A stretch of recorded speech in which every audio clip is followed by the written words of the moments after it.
Hello, my name is Jamie, and today I am doing a book review on Dogman Fetch 22.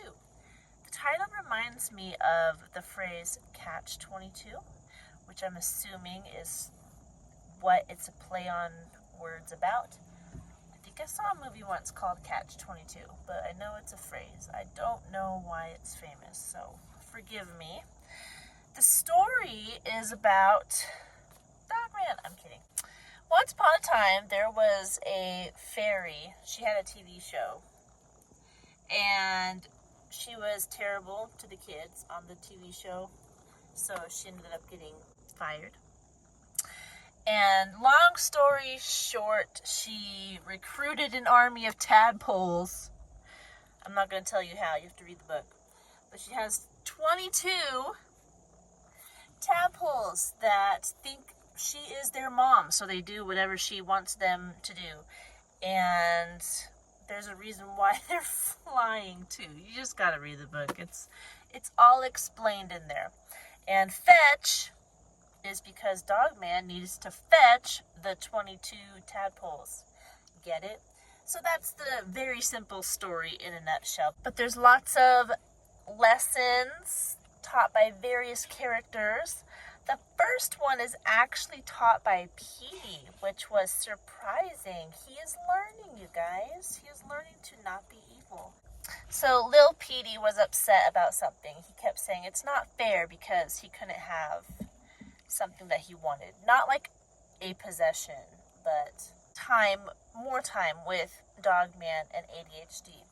And Petey pointed out to Lil Petey all the things that he had that other little kittens didn't have, and how that wasn't fair also. So Lil Petey resolved to be more grateful, and Petey was excited that he had got something right that he actually taught to Little Petey. So they also make fun of people who think, not people, but the idea that everything has to be exactly fair. Like, so-and-so got this, so I have to have this.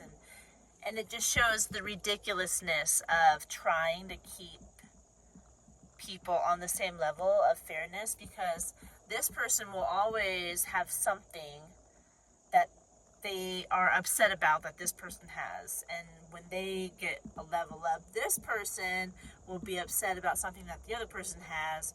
So, it just keeps going and going. And when you think like that, you tend to not be grateful. You tend to just be upset. So the moral of the story is be grateful. Stop trying to have what other people have. Stop being upset that you don't have whatever. Be grateful with what you do have. So that was taught early on in the book, and there are other lessons throughout. It's very Dogman. It just is. Petey's father returns. So we got Lil Petey, and Grandpa. So Grandpa returns. And a recurring character. Also, Big Jim returns as, I can't remember what his superhero name is called. Where is it? I can't find it. I can't remember what his superhero name is. Something to do with cupcakes. Do you guys know? Do you guys remember what his cupcake name is? He returns. And of course, Sarah Hadoff, Zuzu the poodle, Fishy. Is his name Fishy? I can't remember all these characters' names, guys. I'm sorry. If they don't they don't show up in every book, I'm losing track. But the fish returns. And there's a lot of focus surrounding people who act badly being able to change. And I appreciate that lesson is in here. And it encourages kids to not just write off people who have made bad decisions, but it even says if someone is hard to love, you just keep trying. Even if they're hard to love, you keep trying to love them, which is a good lesson, because a lot of people just, when they meet a difficult person, they just are like, yeah, okay, bye. Like, I'm not going to deal with that. And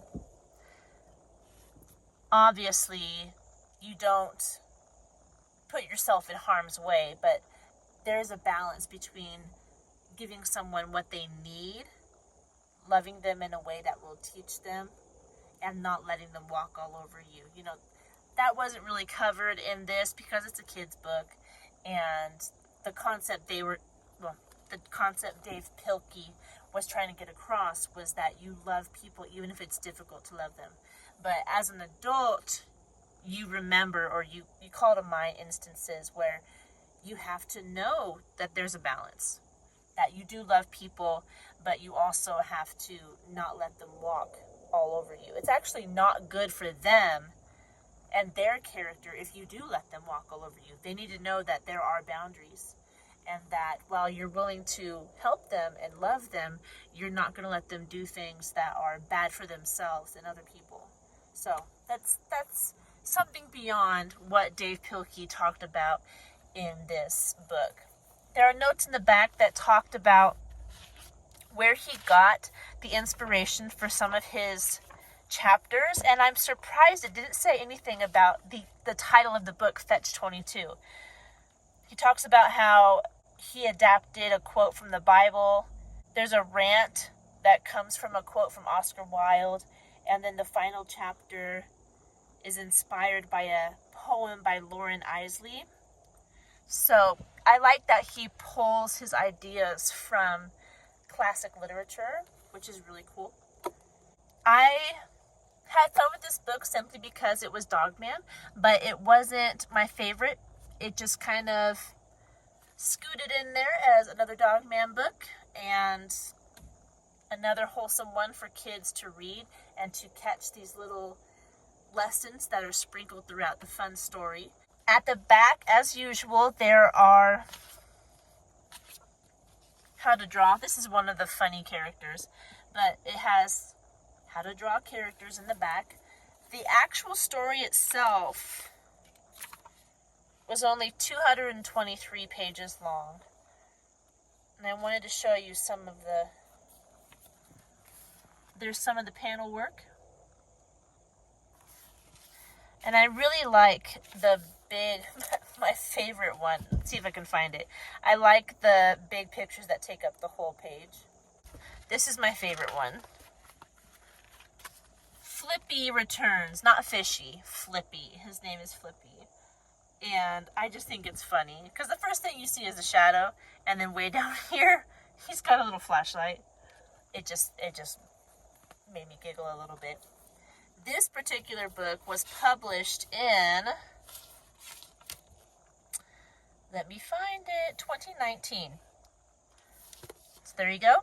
Dogman, Fetch 22, a good addition to the series. I recommend it. Your kids will like it. I think it's first, maybe not first, because my kid is in first grade and he can't read these books without help yet. So perhaps second grade and up. I know I've said in previous reviews what reading level these books are. I don't remember what I said, and I didn't look it up. So if I had to guess, I would say second or third grade. Not first, though, because, as I said, it's a little too difficult for a first grader. So there you go. Dogman, Fetch 22. I hope you're doing well. If you have a question about this book that I didn't answer, please leave it in the comment section so I can try to do that for you.